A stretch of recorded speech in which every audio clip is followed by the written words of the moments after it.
What's going on, everybody? Dogman Dan here. We're in Warframe. We're talking the KARYST Dagger today. Yes, finally, KARYST Dagger. I know many of you guys asked me for it, and I'm finally able to bring it to you with the fact that I am now finally getting it set up the way I really wanted to. I know it came out on update 14.2, but with the changeover on the pointed wind stance, it's now allowed me to make a couple of minor changes and set it up the way I really wanted it. So I'm going to show you two builds here in just a few moments, and you know, one will be probably suitable for most people, and one is the way that you're watching me run it right now. This weapon does have a really high base damage and pretty good critical chance.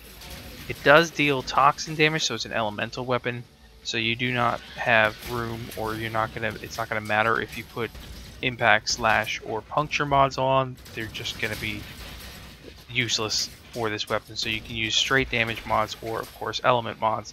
Being a toxin element, things like corrosive, viral, and gas will be something you really want to look for, since they will utilize that toxic base.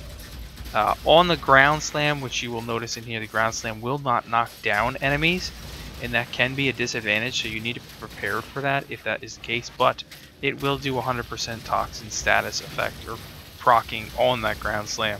So that is still a nice little advantage in there, but just something to be aware of.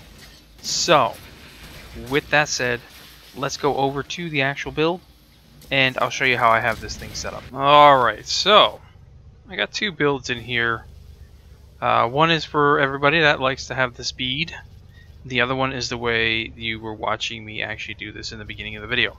So we've got all the basics we just talked about. So this one right here is pretty good setup, of course, now with the pointed wind being faster, and we're still going to utilize fury in this. I am utilizing heat and corrosive through this build, and as you can see, I'm maximizing my corrosive here with Fever Strike, Violent Scourge, Voltiac Strike, and Shocking Touch. And I want the Shocking Touch because it gives me 60% electricity over focus energy, which only gives me 40% extra electricity. And then I'm using Molten Impact and Volcanic Edge here to get my heat combination out of it, along with Pressure Point, and of course the Fury that we talked about. And you can only use straight melee damage on this because it does not have it's because it is pure elemental, so you can't use things like Buzzkill because slash damage won't work and such. Okay. And this one's going to work out really well for you. It's got a really nice speed, and of course with the pointed wind, it's going to speed up everything. You got some nice stats on it, if you will. Okay, but if you really want to take it to the next level, okay, and this is what this may not work for everybody, because we're actually going to take the speed down to a 0.6 and rely on the speed increase from the pointed wind.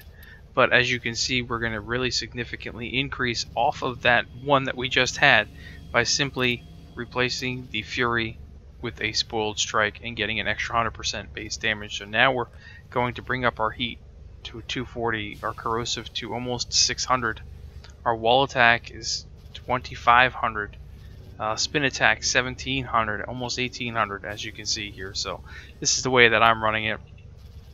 I was testing it here with Rhino, of course, as you saw my Rhino Prime. It'll work with a couple other frames as well. And if you really like your melee and you've got a melee frame set up, then this will probably work out pretty well for you. But that's the way I am finally setting this bad boy up, and I am going to keep it this way, just the way I like it. Anyway, if you have any comments, questions, please feel free to leave them below. If you like this, hit that like button for me. Subscribe if you're not subscribed, and I will catch you guys next time.